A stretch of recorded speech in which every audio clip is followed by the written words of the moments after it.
Ever notice how some of the most important people in history just vanish? Like a magician's final trick. No exit, no encore. Tonight we're digging into 10 of history's most chilling disappearances of real people, not folklore. And trust me, some of these files get weird fast. Let's open up the files.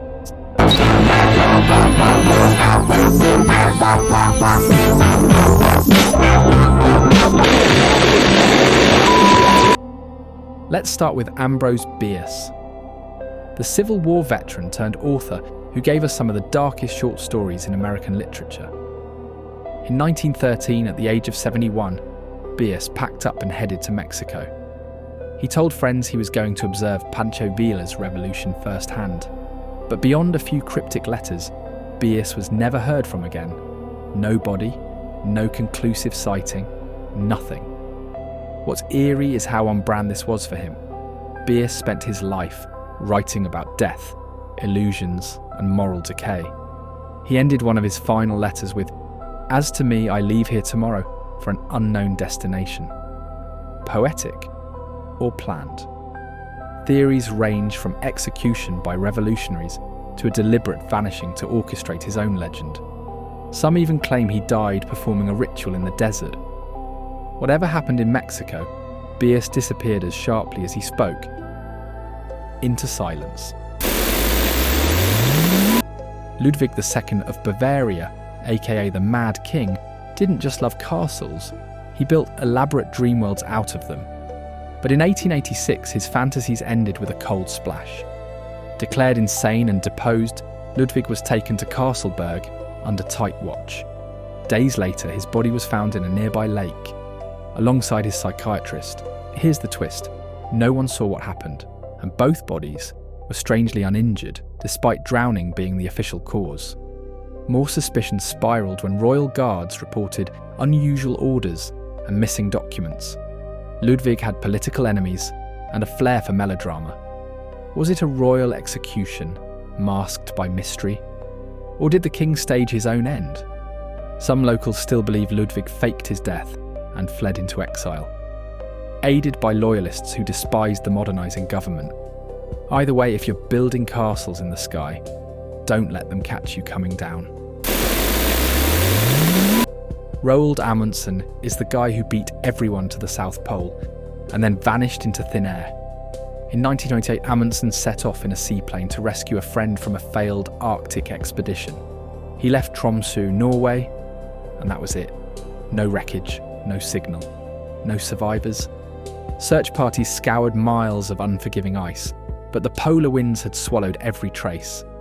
Considering the guy mapped the most dangerous parts of Earth, it feels especially brutal that he disappeared on a rescue mission. Some speculate sabotage. Others think the plane crashed into freezing seas, never to be recovered. And with Arctic conditions this hostile, even seasoned explorers can simply be erased. To this day, Amundsen is remembered as an icon of exploration and a stark reminder that sometimes the Earth takes her secrets back. Judge Joseph Force Crater. The name actually became slang for disappearing off the face of the Earth. In 1930, this New York Supreme Court justice left lunch with friends, waved goodbye and poof, never seen again. What's wild, he wasn't just any judge. Crater was wrapped in political scandals, rumoured affairs, and organised crime connections. His disappearance kicked off a media circus. His wife, desperate for answers, claimed he took important documents and cash before vanishing. Cabaret dancers linked to him were questioned. Multiple bodies were dug up. One theory even claimed he was dumped in cement under the Brooklyn Bridge. Pulling a crater became urban slang for ghosting someone. But his file eventually closed unsolved, and his case remains one of America's great missing person mysteries, with a dark political twist. Jean Spangler was a young Hollywood actress with a promising career and a terrifyingly open case file. In 1949, she kissed her daughter goodbye and said she was meeting her ex-husband. She was never seen alive again. 2 days later, her purse was found in a park.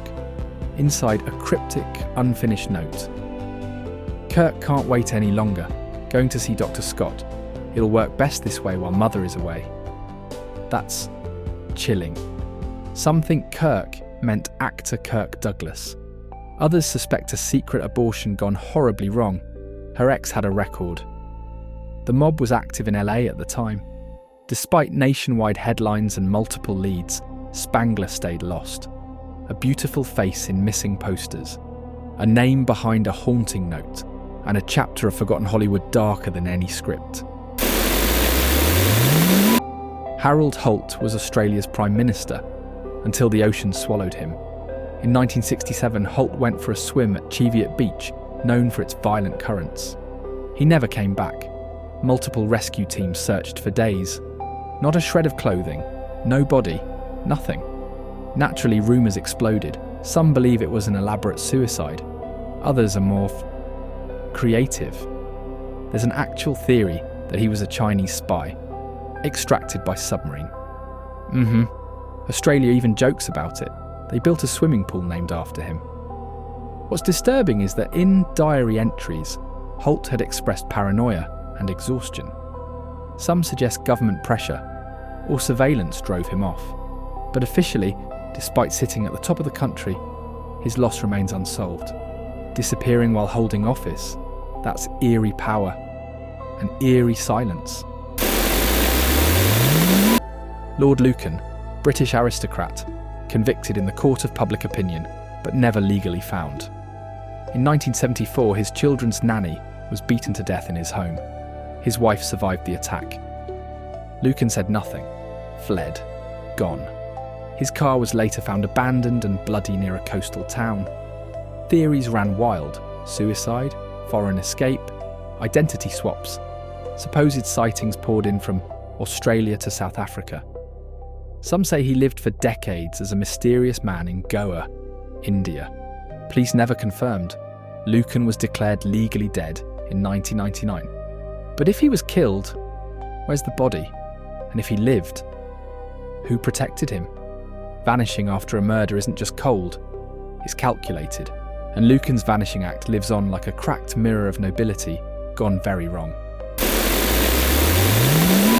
Michael Rockefeller. Yes, lots of those Rockefellers went gallivanting into the jungles of Papua New Guinea in 1961. He wanted to study native tribes. He disappeared instead. After his canoe capsized, Michael swam to shore while his companion stayed behind. That friend was rescued. Michael, never seen again. And here's where it gets kind of terrifying. The island he disappeared on was home to tribes known for headhunting and cannibalism. Locals even whispered that the white man was eaten. The US and Dutch governments launched a massive search. Rumours persisted for decades. In 2014, a documentary resurfaced testimony from Dutch missionaries, strongly implying Michael was killed by tribespeople, possibly as retaliation for colonial interference. Still, no remains, no confirmation, no closure, just a surname, swallowed whole by the jungle. Antoine de Saint-Exupéry, author of The Little Prince, vanished on a reconnaissance flight over the Mediterranean in 1944. A poet, pilot, and wartime observer, he was adored in France. But after taking off from Corsica to spy on Nazi movements, his plane simply vanished. For decades, people theorised, shot down, equipment failure, suicide. No one knew. Then in 1998, a fisherman caught a silver identity bracelet off Marseille. In 2000, part of his plane was found on the Mediterranean seafloor. Confirmed his aircraft, not his fate. The irony? Saint-Exupéry's final works were obsessed with fading into mythology. In one he wrote, "He who is gone, so we but cherish his memory, abides with us, more potent, nay more present than the living man." Prophetic? Maybe. Haunting? Definitely. Barbara Newhall Follett was a literary prodigy. At 13, she published a critically acclaimed novel. She was labelled a genius. And then, life happened. By her 20s, Barbara battled depression and a crumbling marriage. In December 1939, after a fight with her husband, she left her apartment with a small sum of cash. And that's it. She was 25. No body, no note, no sightings. Her husband waited weeks before alerting anyone. Police barely investigated. By the time her mother raised alarms, evidence was gone. Some say she took her own life anonymously. Others suspect domestic foul play. But without a body, charges were impossible. Her early books described magical disappearances and being called by something invisible. In a painful twist, she may have written her own ending, one no one ever found. Where they went? No one knows. Maybe they walked out of time, or maybe someone didn't want them found. If this left you dizzy in the best way, drop a like, hit subscribe, and leave a comment with who you think actually got away. We post videos every weeknight, so stay curious, stay safe. That was your dose of the unknown. See you in the next file. Subscribe for more of the unknown.